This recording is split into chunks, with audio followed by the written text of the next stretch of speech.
Kyle here with winthehouseyoulove.com. Today we're talking about a down payment assistance trick that most people don't know. So I've done a lot of FHA loans and I didn't know about this until a couple of weeks ago. So we're going to talk about how you can use down payment assistance in a non-traditional way to avoid a lot of the costs and fees that come with regular down payment assistance. So first of all, down payment assistance is exactly what it sounds like. It's assistance to help with your down payment. And a down payment usually can be a big struggle in entering into home ownership. Now, down payment assistance is normally given by a local housing authority. All right, and that local housing authority is basically going to give you a grant or a loan.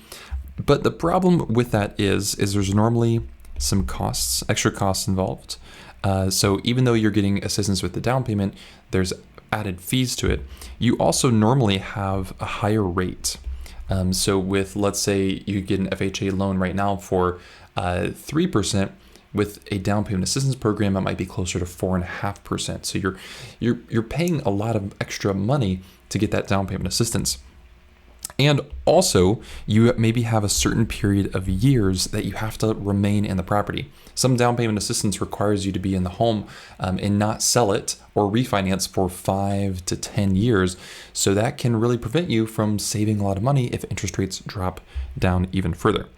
So when you don't have access to a down payment assistance program, you might be looking at something as a gift from a family member. And most people are really familiar with getting a gift for closing costs.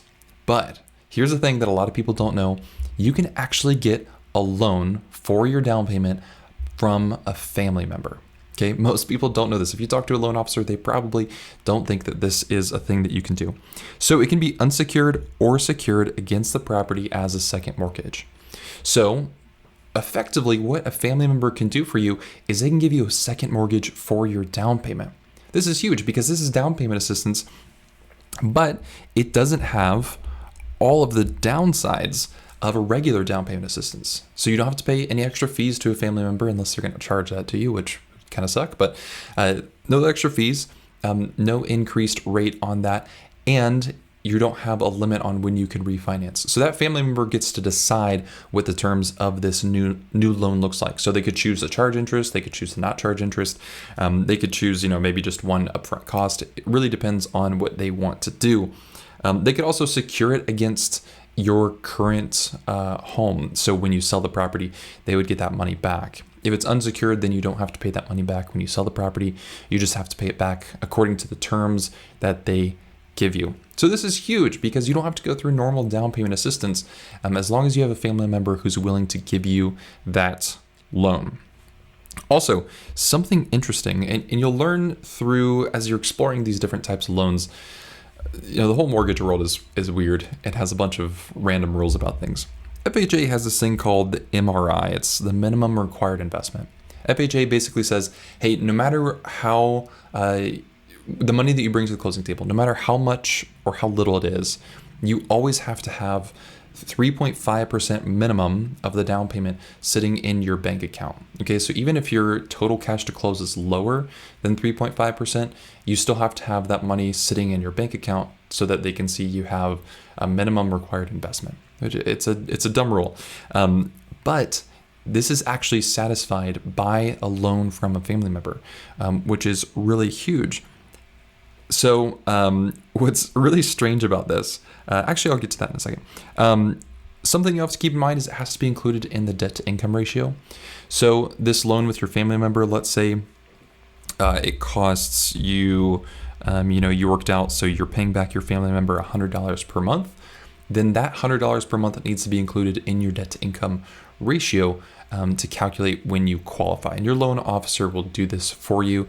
But if you are trying to calculate your debt to income on your own, just keep that in mind. You'll need to put that loan amount monthly payment in there.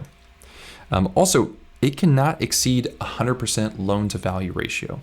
So the loan to value ratio is just 100% minus your down payment percentage equals your loan to value ratio.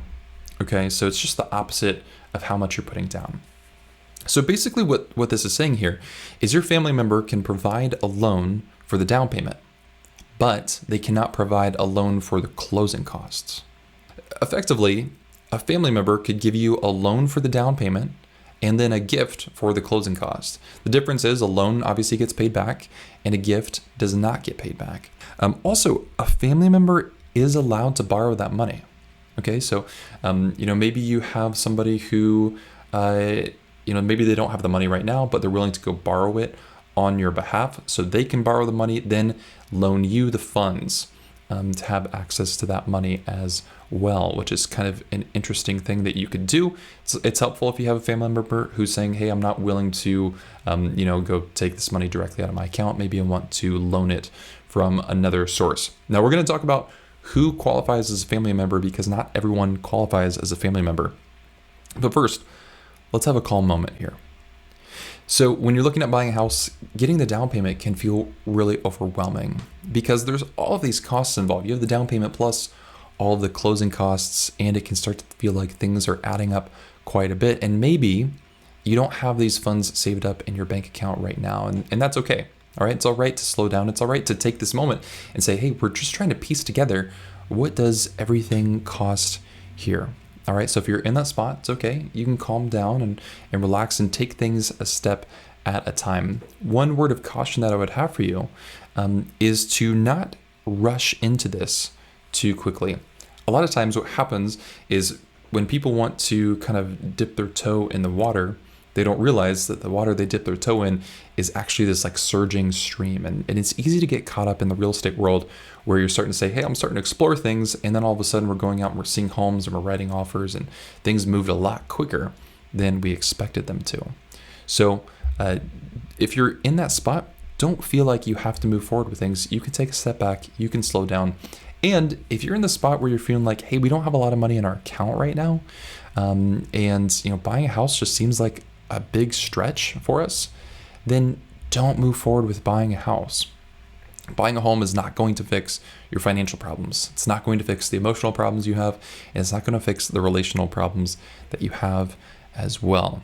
All right? Home is just an extra thing that we do. It doesn't solve problems in itself. Okay, so let's talk about who counts as family, because not everybody does.